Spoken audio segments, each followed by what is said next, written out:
So welcome to the Department of Orthopedics Grand Rounds. Dr. Chapman has asked me to introduce our august trauma faculty. We're going to be talking about pelvic ring injuries, how to evaluate them, how to manage them, how to survive them. We're going to start off with Nick Iannuzzi, who's one of the R4s.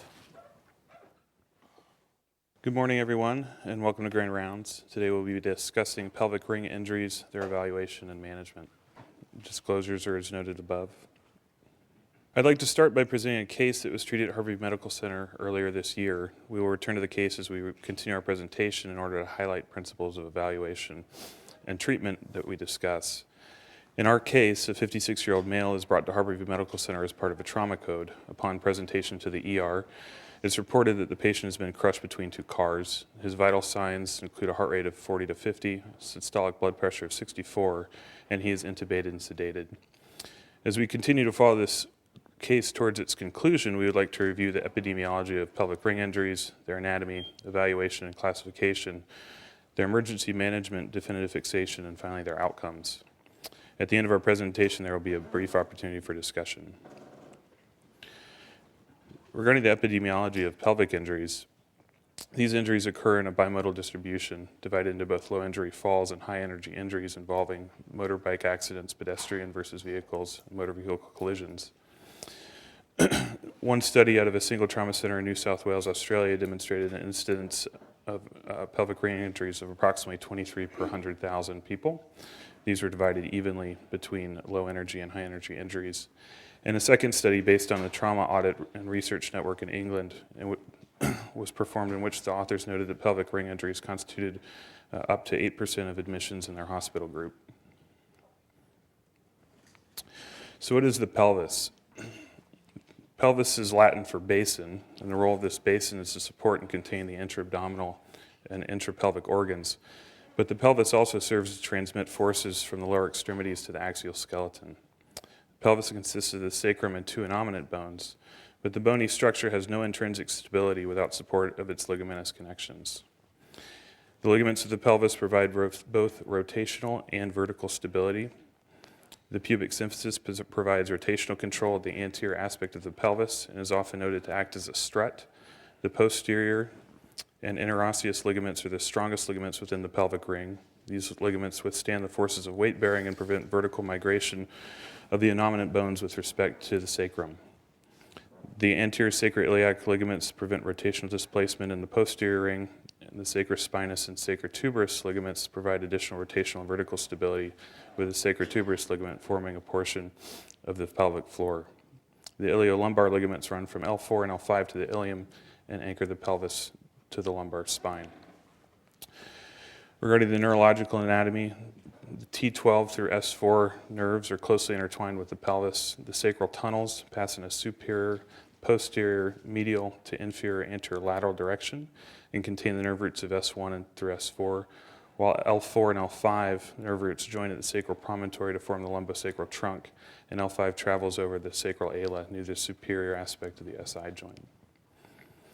Together, these roots form the sciatic nerve exiting the pelvis through the greater sciatic notch.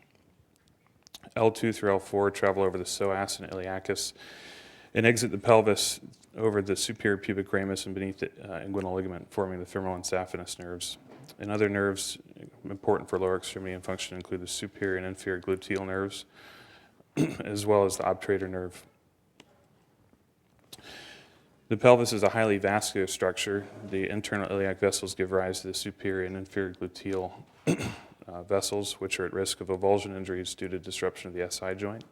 The external iliac vessels become the femoral vessels as they exit over the pelvic rim beneath the inguinal ligament and above the superior pubic rami.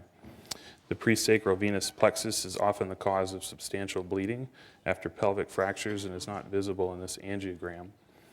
And finally, the often mentioned corona mortis exists as an anastomosis between the external iliac and obturator vessels. It is present in at least 1/3 of patients and is at risk during pelvic injury and approaches to the anterior pelvic ring. Upon initial evaluation of pelvic ring injuries, it's important to understand that these injuries often are associated with other trauma. it is also important to begin with a thorough physical evaluation with multiple teams working together. And at our institution, the initial evaluation of a patient with a high-energy pelvic ring injury will often include general surgery, orthopedic, and emergency medicine teams. A thorough secondary survey should be performed, including evaluation for other orthopedic injuries, the condition of the soft tissues, stability of the pelvic ring, and rectal, urological, and neurological exams should be performed. Radiological evaluation is often incorporated into the secondary survey. A trauma series is often performed and consists of an AP radiograph of the pelvis, in addition to the C-spine and the AP chest films. This AP pelvis x-ray is generally oblique to the pelvic brim due to the lumbar lordosis and the orientation of the pelvis with respect to the spine. This radiograph can be examined for symmetry between sides of the pelvis, SI joint widening, buckling within a sacral foramen, fractures of the sacrum or within the innominate bones, pubic symphysis widening, and other injuries. Orthogonal views complete the plane x-ray series. These consist of inlet and outlet views of the pelvis. An adequate inlet view superimposes the anterior aspects of the upper sacral bodies. An adequate outlet view superimposes superior pubic symphysis on the body of S2. These provide more information regarding rotation, anterior-posterior displacement, vertical migration of the hemipelvis with respect to one another.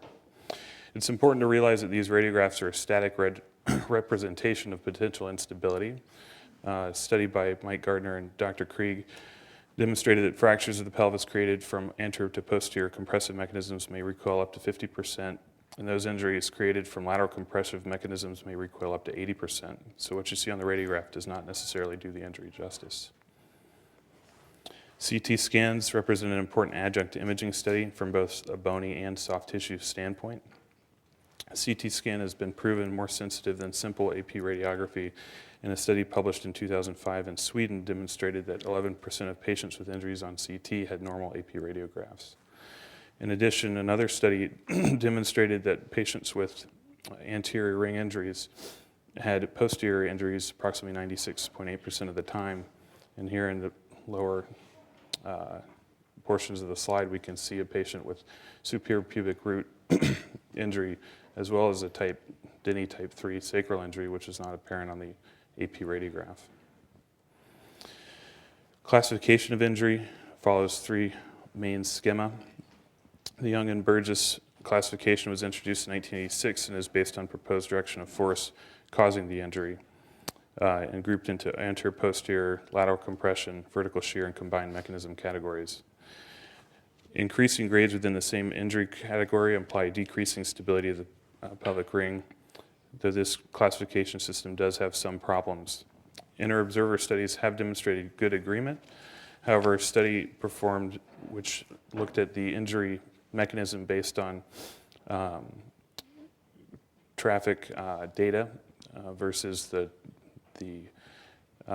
direction of force ascribed to the injury based on radiographs had less agreement.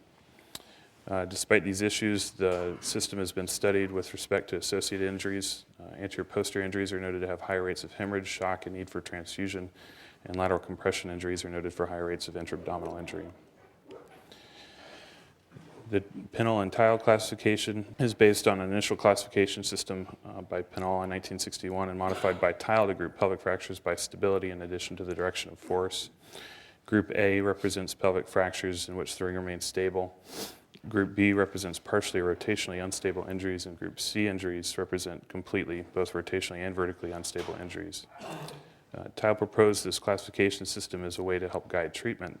In gross terms, Group A injuries required limited additional treatment. Group B injuries required treatment to address the anterior ring, and Group C injuries required treatment that addressed both the anterior and posterior rings. Finally, the anatomic classification, often attributed to Letournel, but not to be confused with his acetabular classification, is also utilized. This scheme is meant to describe the injury in anatomic terms, and as such can be more accurate and may be of the most benefit to the treating physician.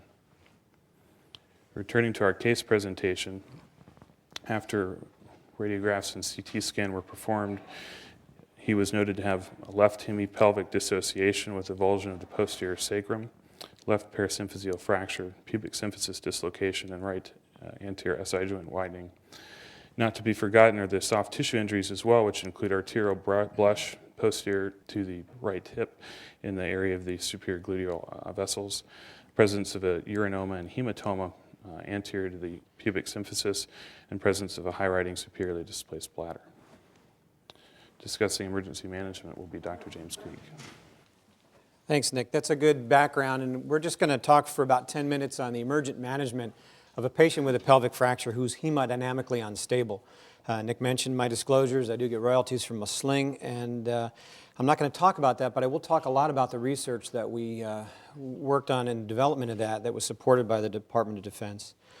So hemodynamic instability, as anybody who has taken ATLS recognizes, one of the basic tenets of ATLS is this concept that evaluation and intervention should occur simultaneously. So real important when time matters. As surgeons, we also follow another principle that when confronted with hemorrhage, we typically rely on direct means of control, whether it's a finger applying pressure, a hemostat, a ligature, what have you. But in pelvic trauma, we often don't have that to our disposal, and so we often rely on indirect means of control of hemodynamic instability. So over the years, a number of protocols have evolved in different settings to handle the hemodynamically unstable patient. And they all seem to have several common themes that I'll touch on here, or components. So first and foremost is aggressive fluid resuscitation. And this involves the early use of blood products, not waiting until the patient has gone too far down the path of instability. Again, one that's often overlooked is active warming of the patient. It's a fact that once the patient's core temperature drops below 35 degrees, the ability for the clotting cascade to take effect is quite limited and often will be ineffective. This concept of providing provisional reduction or stability really is the mainstay of the orthopedic role, and we'll talk a bit about different ways to achieve that.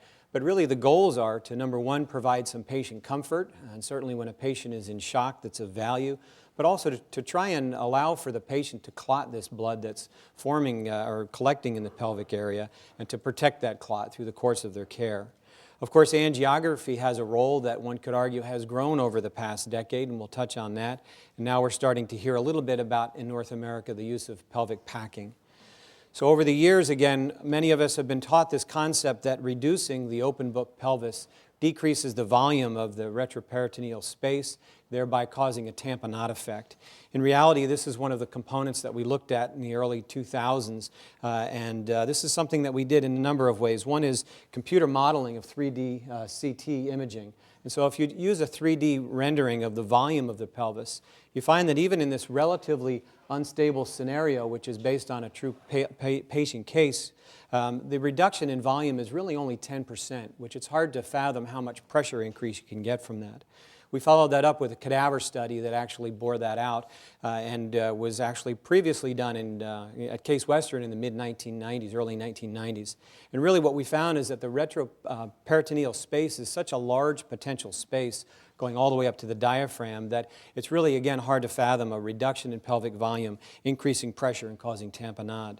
However, we know that it works. There's clinical series after clinical series that shows that providing provisional stability does confer benefit to the patient.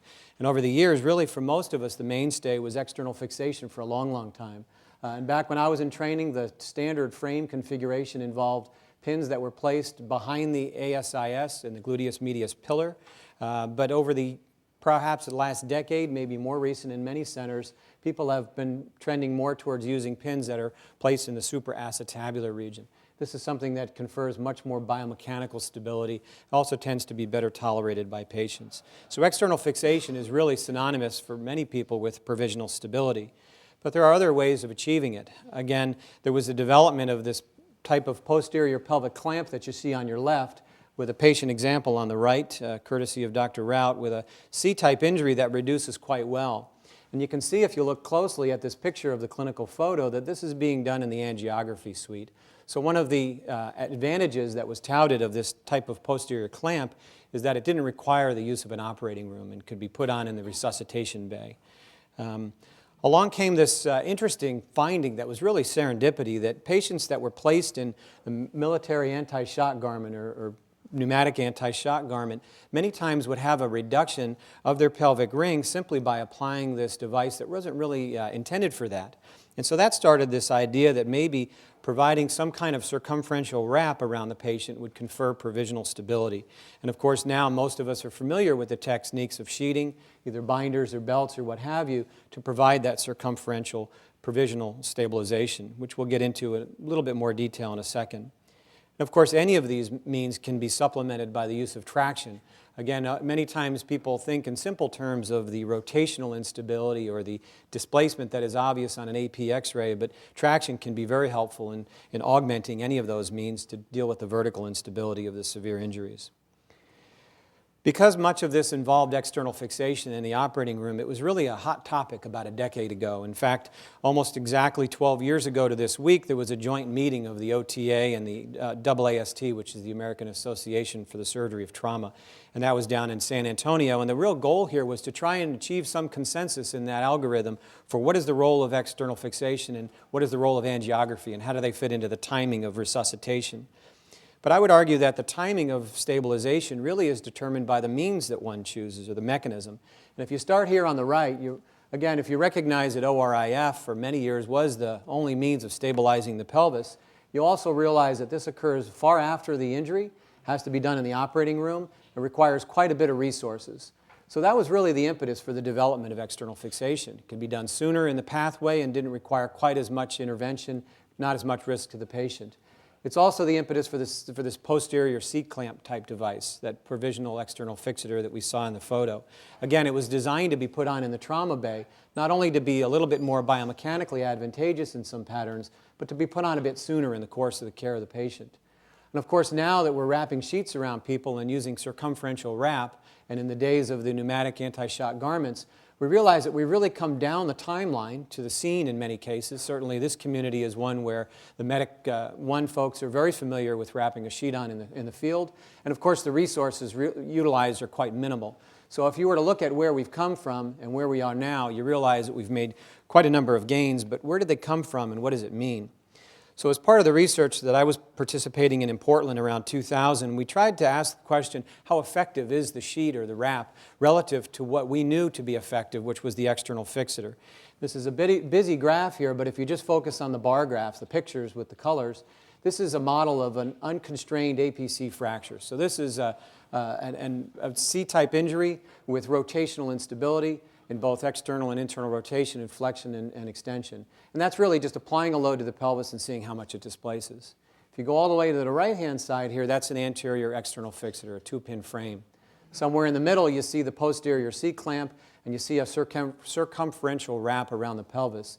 So the first thing we realized was that, you may not get the greatest stability with circumferential wrapping, but it's really pretty darn good. And it's certainly a lot of bang for your buck when you think about what it takes to get there. If you look back to the literature and you talk to the folks who really came up with the technique, a couple of them are in this room actually. The first patient that anybody here is aware of that this was done was actually around 1993. Dr. Routt can correct me if the dates are wrong. And this was a case that was being taken care of by Dave Teague, who was a fellow at the time, now the chairman in Oklahoma. Winston Warm, who's obviously on faculty here, who was, I believe, the rotating resident for Madigan. And David Levinzone, who was a UW resident. Somewhere along the line, one of those three up in the ER got the idea that this patient who was dying, who was in extremis, might benefit from wrapping their pelvis, and lo and behold, it worked. If you look to the literature for evidence, of course it didn't appear for quite some time. The first appearance in the literature is actually an invited article that Dr. Routt participated in 1995. It was the Harborview Resuscitation Protocol for Unstable Pelvic Patients. And it appeared in Core and really mentioned sheeting as a mainstay of provisional fixation. Again, not much in the literature for a number of years. In 1997, partly because I believe the role of Jerry Jerkovich, the ATLS provider manual taught sheeting in the field or sheeting in the resuscitation phase as a helpful means of providing provisional fixation and reduction. But again, nothing in the orthopedic literature until 2002, when there were two case reports, one by Chip and one by myself, that came out at about the same time. And then, of course, there were a number of biomechanical studies that we elucidated further and later that year that talked a little bit about how it works and how you should perform it. So the first question, as far as how do you do it, is where do you put a sheet or where do you put a binder or a sling? And we looked at this as one of the independent variables and found that by far the most effective place for you to wrap a pelvis is at the level of the trochanters. Not intuitive for many people. They think that it should be higher, but the level of the trochanters applies the force through the hip joints to reduce the pelvis. How much force is needed? Well, we looked at that as well and found that in an unstable, externally rotated open book pelvis, it's about 150 to 170 newtons. Try and translate that into what most of us are more familiar with. It's about 15 to 17 kilograms of pressure. It's not a tremendous amount of pressure, so this doesn't need to be a tug of war between two strong individuals. Of course, after you put a sheet on, the question then is, what is the role of angiography and what is the role of pelvic packing? And again, just to sort of summarize where we are now with the wrapping, you know, this whole discussion of when to stabilize and how to stabilize, I believe, has become a moot point. Because wrapping a pelvis is so effective relative to all of the other invasive means and can be done so early on in the care of the patient, it really should become the mainstay of provisional fixation. So again, the role of angiography is probably still expanding, and that may or may not be due to more simply more access to resources rather than true patient need or indication. Regardless, we see lots of it, and people ask when should they go to angio. And probably the two scenarios that folks tend to agree on is when the patient remains hemodynamically unstable despite an aggressive resuscitation and some degree of reduction in stabilization. In addition, some argue that if you see active bleeding on a CT scan, a blush on the CT, that's an indication for angio because typically that represents arterial bleeding, which may or may not respond as well to circumferential wrapping and aggressive resuscitation. Pelvic packing is a little bit more controversial. It's used quite a bit in Europe. In North America, there are only a few centers that routinely pack the pelvis, one of which is in Denver. So again, I would argue that if you're going to be participating in this type of resuscitation effort, you probably ought to talk to folks with a bit more experience to understand a little bit better the pros and cons, the risk-benefit profile before you undertake it, because I would imagine that there are some significant risks if not done appropriately. So to sort of summarize, again, I think this is perhaps the most important part of the morning for most of you in the room because this is the one instance where you as an orthopedist can make a real difference even if you're not involved in the definitive management of pelvic injuries. The role of the orthopedist really is to be involved early, and that involves not just actually taking care of the patient, but in helping with some of the decision-making that's going on. And so you may not be actively treating the patient, but you ought to be discussing the role of the orthopedic care somewhere with the folks that are doing the resuscitation itself. And again, this concept that evaluation and resuscitation occur simultaneously during the earliest possible course of the patient care. Again, the idea that the orthopedist can provide a reduction in stability, I think we've really simplified it. Wrap them up. And if nothing else, wrap them up and think about traction. And again, as far as decision making, anticipate some of the things that are going to be involved in the reconstruction down the road. Talk to people about where they're going to put their incisions. Talk to the people that are involved as far as resuscitation and other injuries about timing of surgery, etc. Because if nothing else, you can help plan for a more successful outcome. So to revisit this case presentation that Nick showed, again, in the ER, again, I think we should all recognize now that the role of the orthopedist is, I think, pretty straightforward as far as the decision making. This patient was sheeted. You can see the clamps here that hold the sheet in place. You can see a relative reduction. It's certainly not an anatomic reduction, but it's a relative reduction in relative stability. He did go to angiography, and this is just again to mention the massive transfusion protocol. Getting to blood products early and aggressively in order to maintain as much of the normal hemodynamics as possible. He continued in the ICU management to, again, be resheeted. If you find that through the course of the patient rolling through the hospital, the sheet becomes a bit loose or displaced, don't hesitate to rewrap it, but you don't need to take it down every couple of hours to examine the patient. And again, the patient did go to angiography because he remained unstable. You can see that he's had coils placed and eventually was prepared to go to the operating room. So that concludes the part about resuscitation, and pass the baton to Chip Routt. This is what the posterior ring has been historically for most of you that have been in orthopedic surgery. Most people don't go into orthopedic surgery to take care of patients with pelvic fractures because they can die, and I don't think any of us signed up for orthopedics because we wanted to take care of people that might die. We like to take care of people that are well and they want to get weller or do more. But the posterior pelvic ring, at least when I first started, was really like the grizzly bear about to attack you, and this is why. The modern era really didn't help us a whole lot. You can see that this anatomy for most of us is and was pretty unfamiliar. And the injury patterns, as the EMTs got better and better over the years, the injury patterns got more and more complex. we saw fairly simple things early on because patients didn't survive their time to or in the ER. And as the ER people and the resuscitation protocols and the paramedics got better, we had trouble because all of a sudden we had people with injuries that we really hadn't seen much. The exposures of the posterior pelvic ring were pretty unfamiliar, and then Jim Kellum let us know early in the 80s that not only were they unfamiliar, that the patients were lying on them, and they were stooling on them, and they weren't getting off of them, and they were hurt really badly to begin with due to the trauma. And so you ended up with the result like you see here, a patient from the late 90s with bilateral posterior pelvic significant wound problems.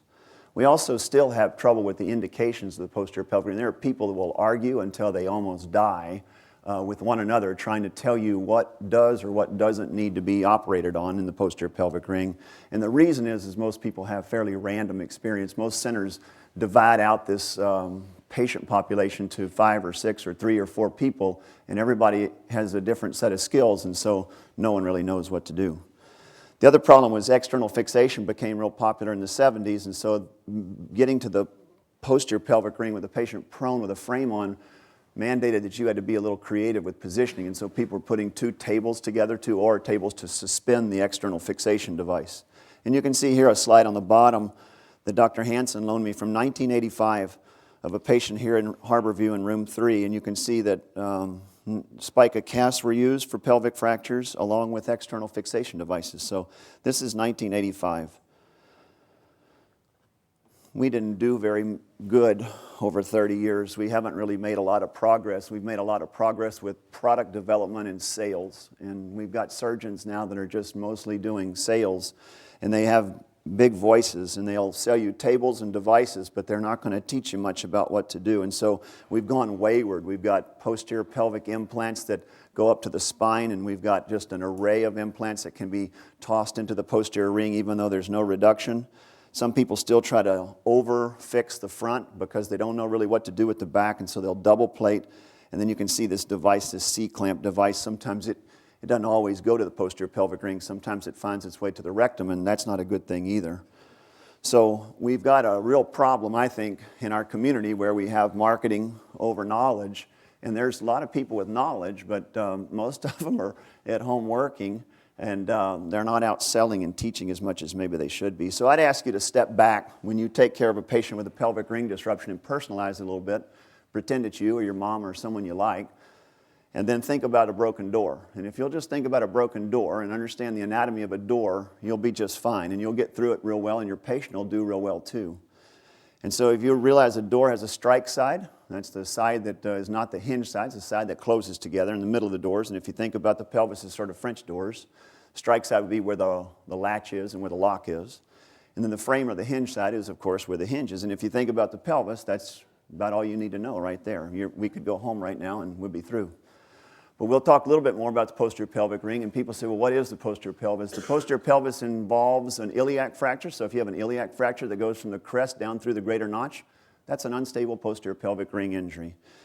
If you have a sacroiliac joint fracture or a sacroiliac joint fracture dislocation or a pure dislocation, like you see down here on the lower left, that's a posterior pelvic ring injury. And if you have a sacrum that looks like it's 6 inches away from its home, that's a posterior pelvic ring injury. And so those are fairly extreme varieties of the posterior pelvis. Some people say, does the posterior pelvis really matter? It does to this patient. This woman slithered into my clinic about three years ago. She had non-displaced fractures on her original film. These were just little cracks. Nobody ever felt her pelvis. Nobody ever examined her. She complained of terrific pain. She was treated the way we like to treat people, and we try not to do too much. We don't hurt her, you know. And so now she's got this 6 months later. She can't walk. She can barely get around. She's totally uncomfortable, and her pelvis is grossly unstable. And you can imagine the plethora of bowel and bladder and other problems that she has. This is just 3 years ago in modern America, so we're still not quite getting it.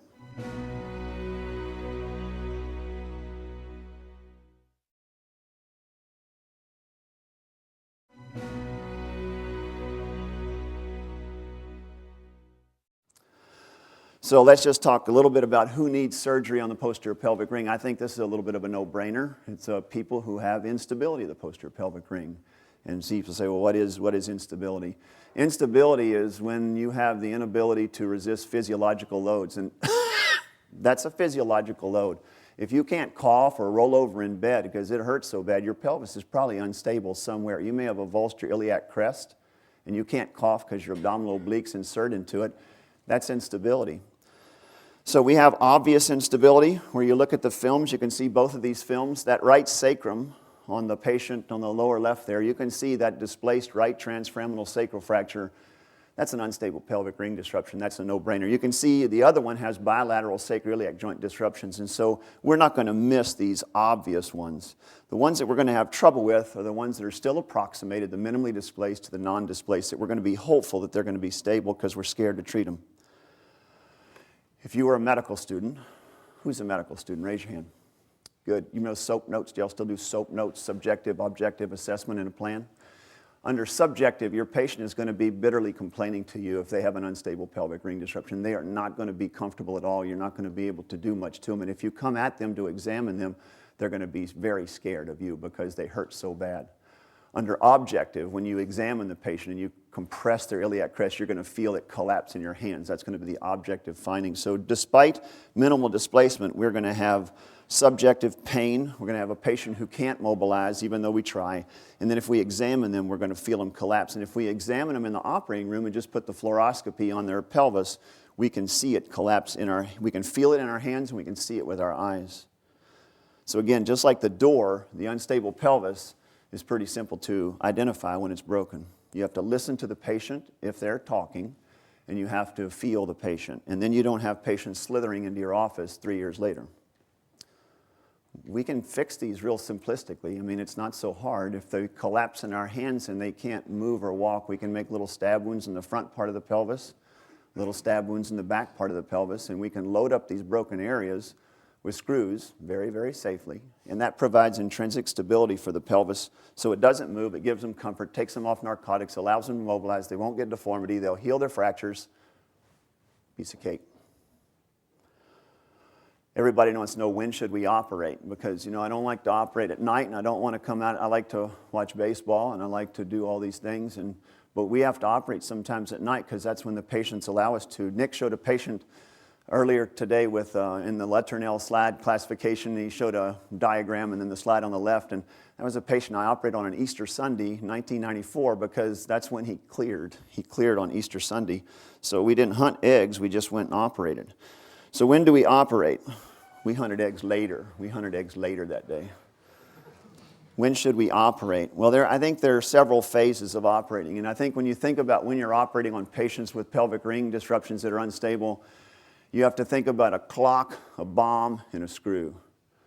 The patient is on the clock, and so there's bleeding going on, and there's physiology getting disturbed, and that's on the clock. And while they're on the clock, the fuse is burning, and if you don't get them quite right, your patient is screwed.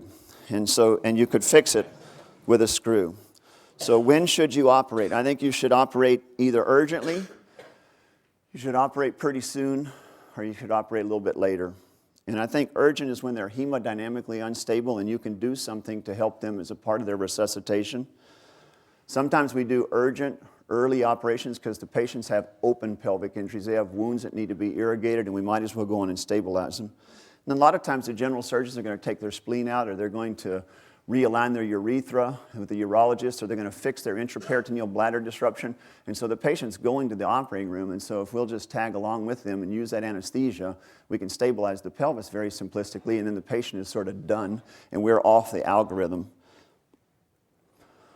So what can we do? Well, if they're having trouble like our patient, we can go down to the operating room and cut some holes in the sheet, and then we can sterilize them with some betadine and use the fluoroscopy and put some screws in. You can see the left is the injury, the right is the result of just cramming in some screws. Now, I say cramming in some screws with all due respect and all professional attitude toward the technique that's involved. But as a part of the resuscitation, you can actually help a patient a lot by compressing the posterior pelvic ring and letting the screws do reductions for you.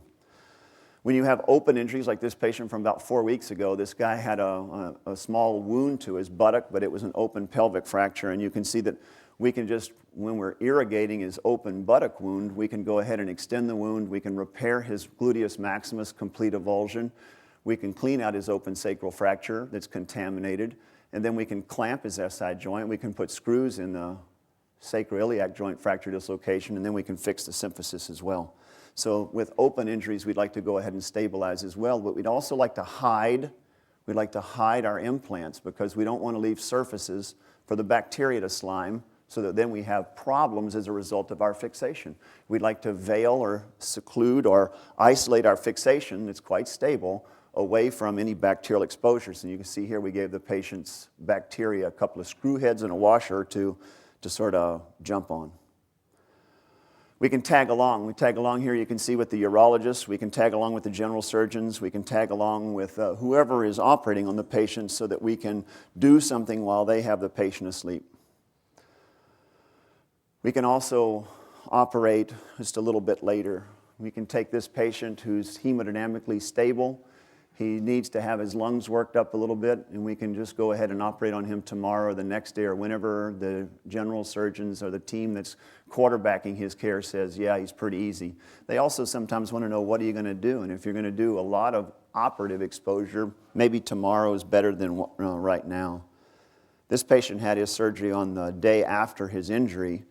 And his lungs, you can see if you look at his CT scan after surgery, see the pneumothorax, see the air in his soft tissues. He had really terrible lungs, and he died 2 weeks after this surgery. Unfortunately, this surgery helps him. It allows him to have an upright chest. It allows him to not need a bunch of narcotics. It allows him to be managed more aggressively with rolling. So pelvic stability still helps a patient even though they have terrible lung injuries. A lot of people get confused. They don't know where to start. You know, they want to... You go to courses or you go to hear lectures or you read the literature, and people are pretty adamant about starting with the posterior pelvic ring. They quote Letournel, they say, go to the back, go to the back. That's fine, go to the back, but going to the back also has all the implications we talked about of the wounds, laying on the wounds, the soft tissue injuries, etc. So I believe you should always go to the simple area first. And so if you've got a complete symphysis disruption like this patient, and you can do a low midline or a fan and steel exposure and clamp the symphysis and make it accurate, and then a lot of times you'll see that the posterior pelvic ring just follows. You can put some screws in it. You never have to open the back. So I don't always agree with that, but I think anything you can do supine, you're better off, and anything that's simple you should start with. It's unfortunately not always simple, and so here's a patient from about 3 weeks ago, and he's got an exploded posterior pelvic ring. On the left side, his sacroiliac joint injury is incomplete. On the right side, his posterior ilium is completely dislocated from his sacrum, and then he's got an iliac fracture also. So he's got like triple trouble of his posterior pelvic ring. He has spinopelvic dissociation. But we can put a percutaneous iliosacral screw on his left side and tidy that up with a lag screw compression. Then we can do an open reduction of his iliac component, and then we can do an open reduction of his SI joint as well. And we get a very simple operation. Again, the front, we left the front alone because once we stabilize the back, the front doesn't move anymore. A lot of people think if they do stuff to the front first, they're not going to be able to get the reduction in the back. And you can see this is about the most complicated one I've ever had. It's a symphysis pubis and bilateral pubic ramus fractures with an intra and extraperitoneal bladder disruption in a guy who has an internal hemipelvectomy as well as an acetabular fracture. And you can see he's been embolized. And his sacrum, after we reaccumulate his anterior pelvic ring, you can really see his sacrum is completely displaced and anteriorly translated. But just by rolling him over and making a dorsal approach and putting a clamp on his ilium and a clamp on his sacrum, we can very easily reduce that. Even though there's 3 plates in the front, that's still a really unstable posterior pelvic ring, and it'll go wherever you take it. The plates in the front act like a tension band. So sometimes we have to go to the front, and sometimes we have to go to the back. This is pretty popular. When do we open and when do we do percutaneous? We open the pelvis when the manipulative reductions fail. It's as simple as that. If you can't get a closed reduction, it's just like a femoral neck fracture. If you can't get a closed reduction of the femoral neck that's righteous, you need to open the femoral neck. If you can get a righteous reduction of the pelvic ring when you do manipulative procedures, you need to open it. Well, we can't always open it. Sometimes the patient's really fat, you know, and we have morbid obesity to deal with. And boy, I've got a bunch of that in my future. But there's obesity coming, and we've got to learn how to deal with it, and it's not going away. We also have patients, remember, that have a compromised soft tissue envelope, and you can see that even though we may want to do an open reduction of this patient on the top right's posterior pelvic ring, we may not want to go through that. And if we are, then we're going to have to do a significant debridement, and we're going to have our friends from plastic surgery involved as well. And so if it really needs an open reduction, then we're going to have to do it, but we're going to have to do a significant wound debridement as well. And then you can see on the CT scan there's debris in the tunnel.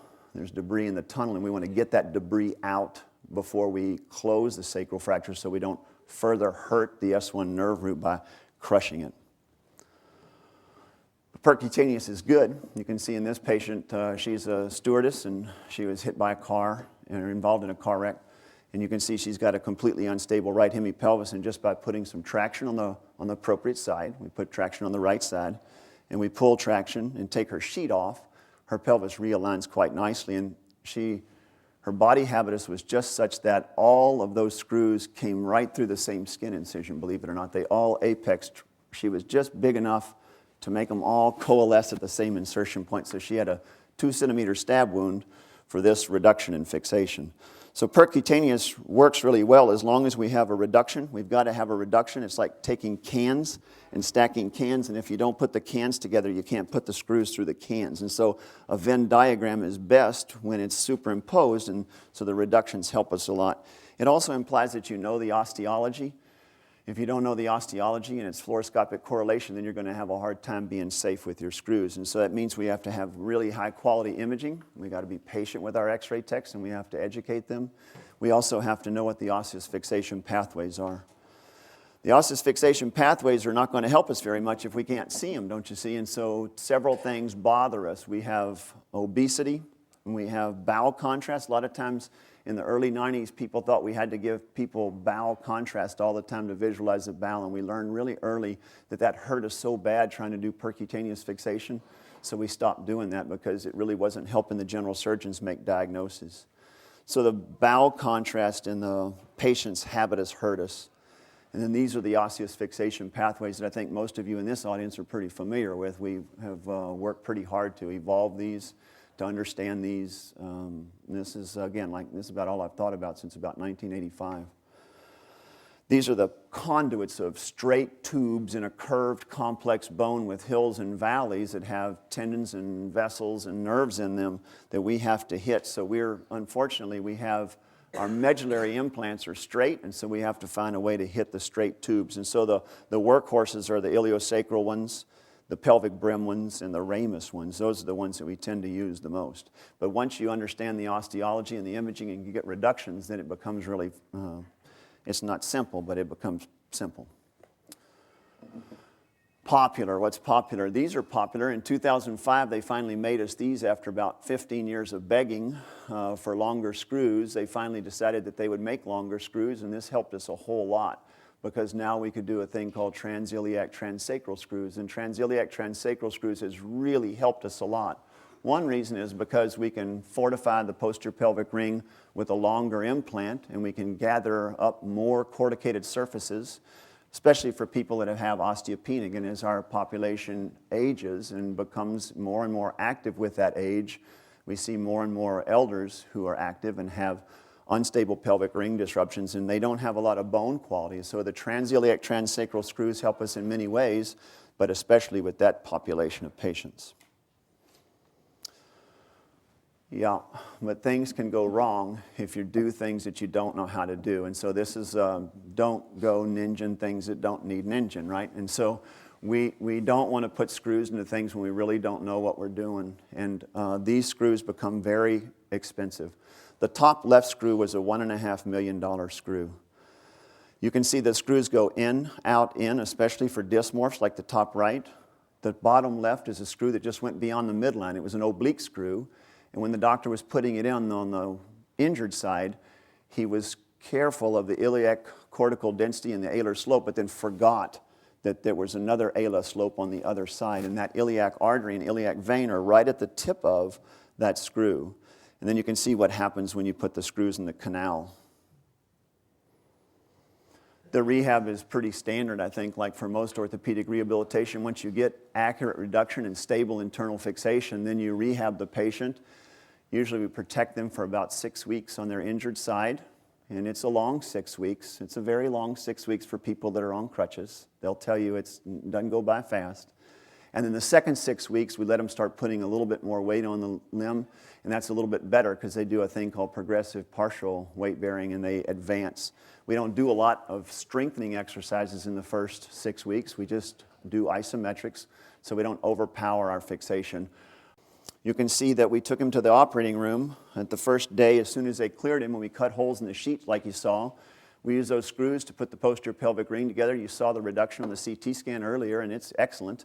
And then we took him back a couple of days later and put the frame on to close his symphysis pubis. We put a screw in his ramus to stabilize his ramus. And they put him up in lithotomy after we had stability and converted his suprapubic tube into a urethral catheter to strut his urethral disruption. So I'll turn the rest of it over now to Dr. Firoozabadi.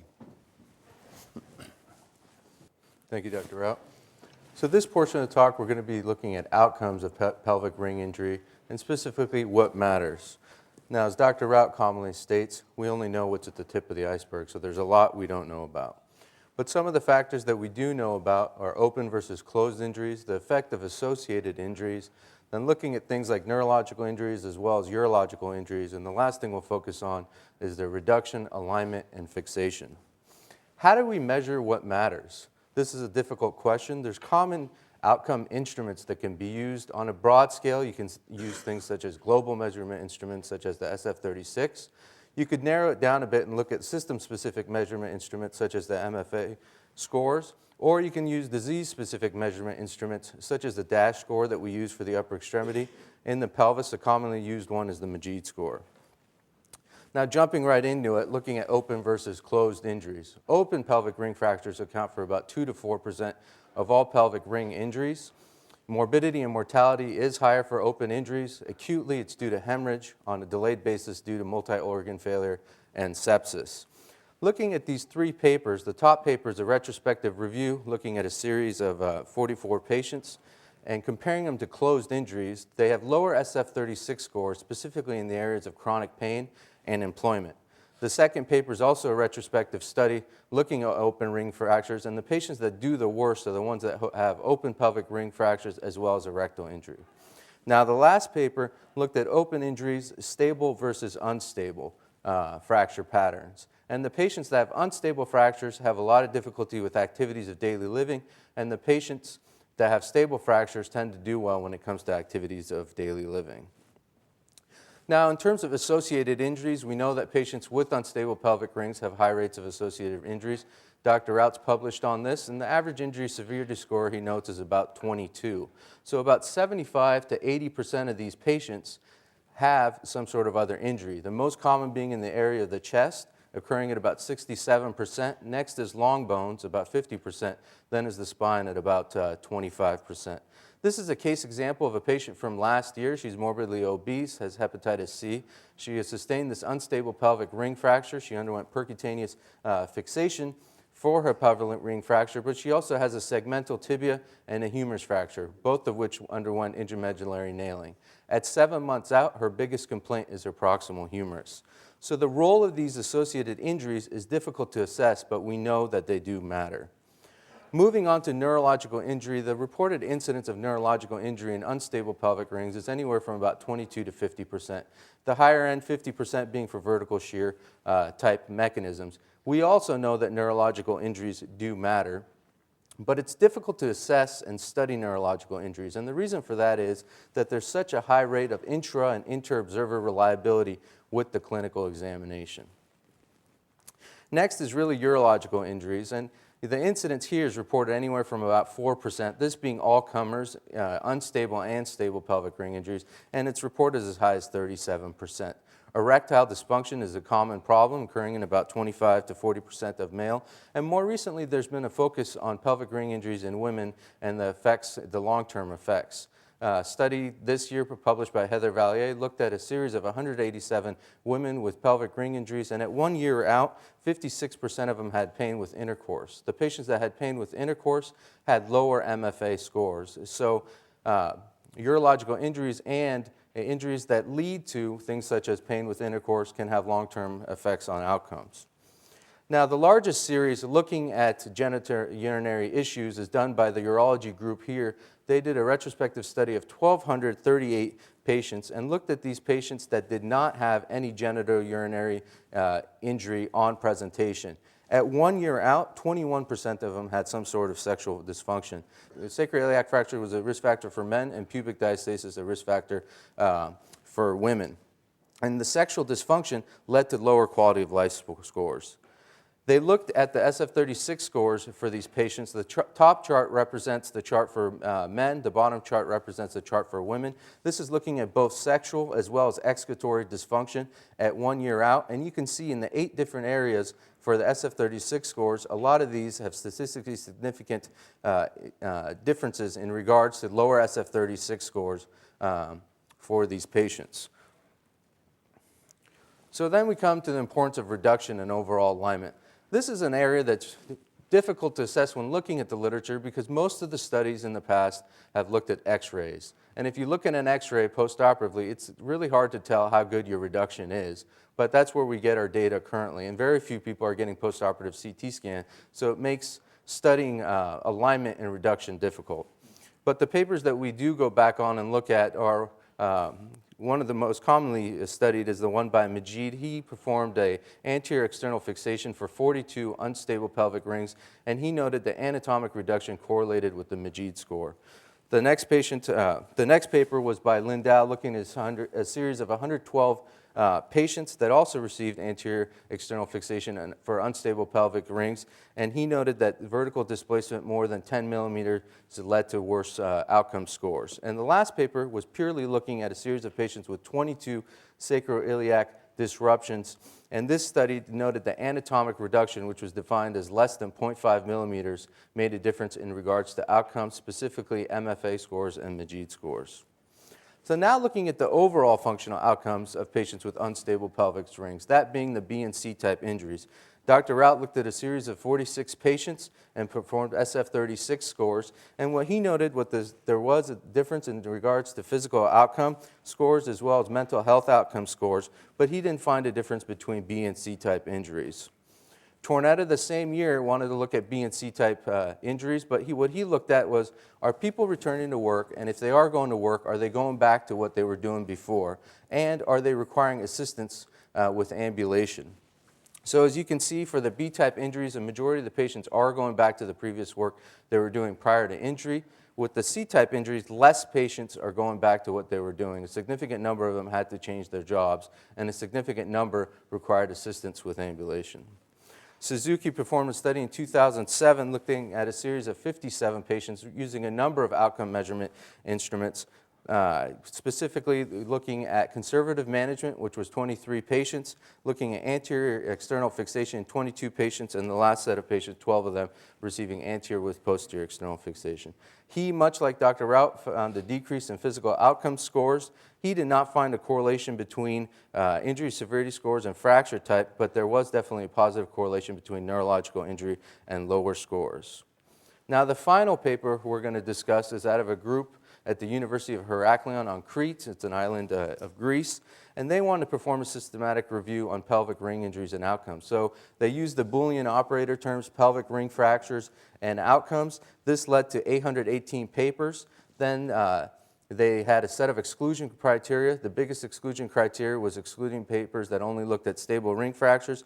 This resulted in 17 studies. What they did is they took these 17 studies and divided on studies that had information on conservative management, studies that had information on anterior fixation alone, and studies that had information on posterior fixation. And what they noted was that the key differences here really were walking capacity. The groups that either had anterior fixation or posterior fixation did better than the conservative group. The quality of reduction was best with the group that had anterior and posterior fixation, and the malunion rates were the lowest for the group that had anterior plus posterior fixation. So to summarize, these are major injuries with long-term implications. Soft tissue injuries as well as neurological injuries as well as urological injuries do matter. Residual displacement can lead to a worse prognosis, and non-operative management and external fixation alone don't do as well as open reduction internal fixation or anterior plus posterior fixation. Thank you.